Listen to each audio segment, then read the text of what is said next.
Naman ganito. Para maalis yung ano. Nagig. Madali mabuyo. Sintuhin. Sana siya mga.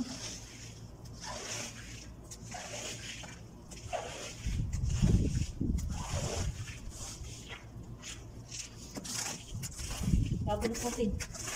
Kailangan alisin yung tubig. So ganito. Naabot na kami ng tag-init tsaka taglamig. Pag taglamig dito, malamig talaga, sobrang lamig sa sa rooftop. Pag tag-init naman, ito. Tiis sa sobrang init. Ay grabe, masakit sa ulo.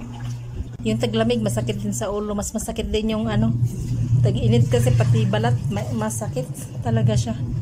So ganito ako maglalaban na naman ang carpet na sinukahan. Lagyan lang ng sabon na Tide, Clorox, tsaka may pabango.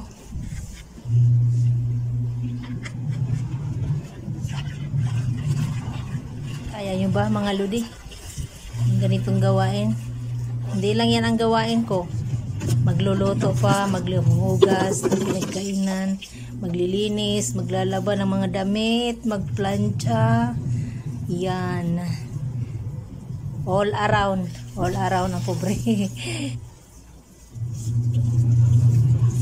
Sipag at tiyaga lang talaga.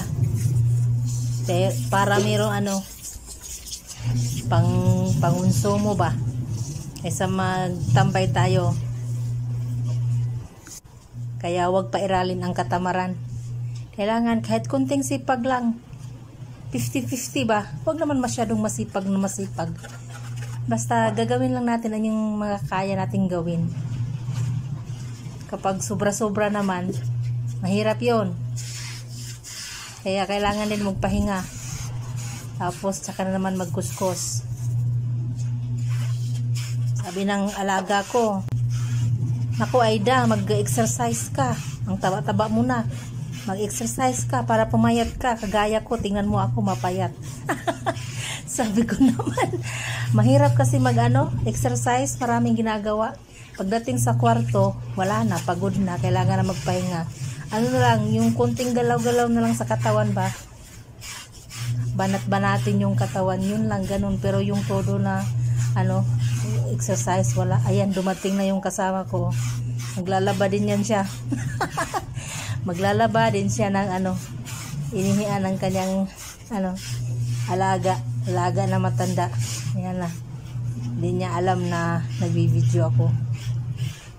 Ang init. Hindi siya nagtalukbong. Ako nagtalukbong. Hindi talaga makaya. Saglit lang kasi siya. Ako kasi 1 oras talaga yan. 1 oras ang paglalaba ko niyan. Nako. Ayan siya Ayan, aalis muna yan siya kasi walang space. Para maalis mo Sige. Madali mabuyo.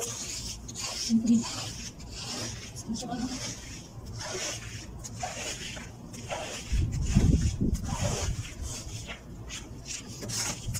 Magbuputin ng anting tubig. Hindi sa'yo bakit ang suka.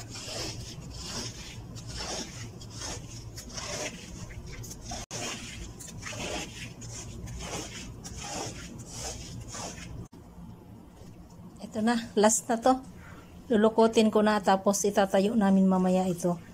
Kailangan siyang lukutin para maalis talaga yung mapipiga yung tubig.